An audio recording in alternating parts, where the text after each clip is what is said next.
Hello friends, আসসালামু আলাইকুম। আমার চ্যানেলের নতুন আরেকটা ভিডিওতে আপনাদের সবাইকে স্বাগতম। আজকের ভিডিওতে আমি আপনাদের সাথে মুচমুচে সবজি পাকোড়া বানিয়ে দেখাবো। তো সবজি পাকোড়া বানানোর জন্য আমি এখানে কিছু সবজি নিয়েছি বাঁধাকপি কুচি, গাজর কুচি, আলু কুচি আর বিট কপি কুচি। আর এখানে ঝাল এবং পেঁয়াজ নিয়েছি। এখন আমি একটা পরিষ্কার পাত্র নিয়ে নিয়েছি। আর এখন এর ভিতরে আমি দিয়ে দিচ্ছি কিছু উম বাঁধাকপি কুচি, তারপর দিয়ে দিলাম গাজর কুচি, আলু কুচি আর দিয়ে দিচ্ছি আমি এখানে সাদা যে বিটকপি আছে সেই বিটকপি কুচি। আপনারা আপনাদের পছন্দ মতো যেকোনো সবজি এখানে এড করে নিতে পারেন। আর এখন সবজি পাকোড়ার ভিতরে আমি এখানে দিয়ে দিচ্ছি কিছুটা পরিমাণ পেঁয়াজ কুচি। আমি এখানে ২ টা মাঝারি সাইজের পেঁয়াজ ছোট করে কুচি করে নিয়েছি। আর দিয়ে দিচ্ছি ৭-৮ টার মতো কাঁচামরিচ কুচি। আর সবার শেষে আমি এখানে এড করে দিচ্ছি কিছু ধনিয়া পাতা কুচি। সবগুলো উপকরণ দিয়ে দেওয়ার পরে এখন আমি এখানে দিয়ে দিচ্ছি ১ টেবিল চামচ লবণ, দিয়ে দিচ্ছি ১ টেবিল চামচ হলুদ গুঁড়া। তবে আপনারা যারা হলুদ গুঁড়াটা দিতে চান না তারা স্কিপ করতে পারেন। তারপর এখানে দিয়ে দিলাম আমি ২ টেবিল চামচ লাল মরিচের গুঁড়া আর দিয়ে দিলাম ১ টেবিল চামচ ধনিয়া গুঁড়া। এরপরে আমি এখানে দিয়ে দিচ্ছি ৩ টেবিল চামচের মতো বেসন।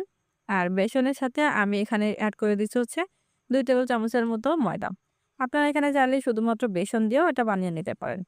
তো সবগুলো উপকরণ দিয়ে দেওয়ার পরে আমি হাত দিয়ে এভাবে আলতো, আলতো করে মেখে নিচ্ছি। আমি কিন্তু এখানে কোনো প্রকার পানি ইউজ করছি না। সবজিগুলো ধুয়ে নেওয়ার পরে যে এক্সট্রা একটু পানি ছিল, সেটা দিয়ে কিন্তু আমি মূলত বেসনের এই যে মিক্সারটা বানিয়ে নিয়েছি। তো এখন এটা রেডি হয়ে গেছে। এটা না আমি ভেজে নেব এখন। পাকোড়াগুলো ভাজার জন্য এখানে একটা ফ্রাইং প্যানে আমি পরিমাণ মতো তেল নিয়ে খুব ভালোভাবে গরম করে নিয়েছি। তেলটা ভালোভাবে গরম হয়ে গেলে এখন আমি যে বেসনের মিক্সারটা বানিয়ে রাখছিলাম, সেখান থেকে অল্প, অল্প পেঁয়াজের শেপ নিয়ে আমি এরকম করে তেলের ভিতরে দিয়ে দিব। সবগুলো পাকোড়া এভাবে দিয়ে দেওয়ার পরে ১ থেকে ২ মিনিট আমি একটু মিডিয়াম আঁচে তাকে জাল করে নিব।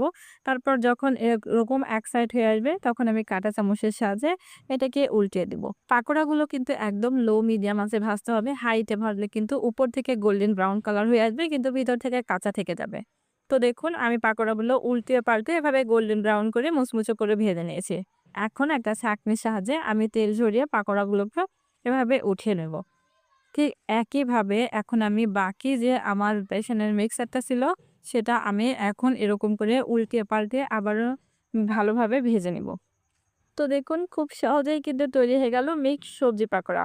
আর এই সবজি পাকোড়াগুলো দেখতে যতটা লোভনীয়, খেতেও কিন্তু মাশাআল্লাহ অনেক মজাদার। আমরা সচরাচর যে পেঁয়াজু খেয়ে থাকি, ঠিক সেম কিন্তু টেস্ট এই সবজি পাকোড়াগুলো। তো আপনারা কিন্তু বাসায় আমার রেসিপিটা ফলো করে একবার হলেও ট্রাই করে খেয়ে দেখবেন। আর খেতে কেমন হয়েছে তা কিন্তু কমেন্ট করে জানাতে একদমই বলবেন না। তো এই ছিল আমার আজকের ভিডিও। আশা করি আমার ভিডিওটা আপনাদের কাছে ভালো লেগেছে। আর আমার ভিডিওটা ভালো লাগলে অবশ্যই লাইক কমেন্ট করবেন আর আপনার ফ্রেন্ডস আর ফ্যামিলি মেম্বারদের সাথে শেয়ার করে দিবেন। আর এরকম নতুন নতুন আরো ভিডিও পেতে আমার চ্যানেলটা সাবস্ক্রাইব করে সাথেই থাকবেন। আজ এ পর্যন্ত সবাই ভালো থাকবেন, সুস্থ থাকবেন। আল্লাহ হাফেজ।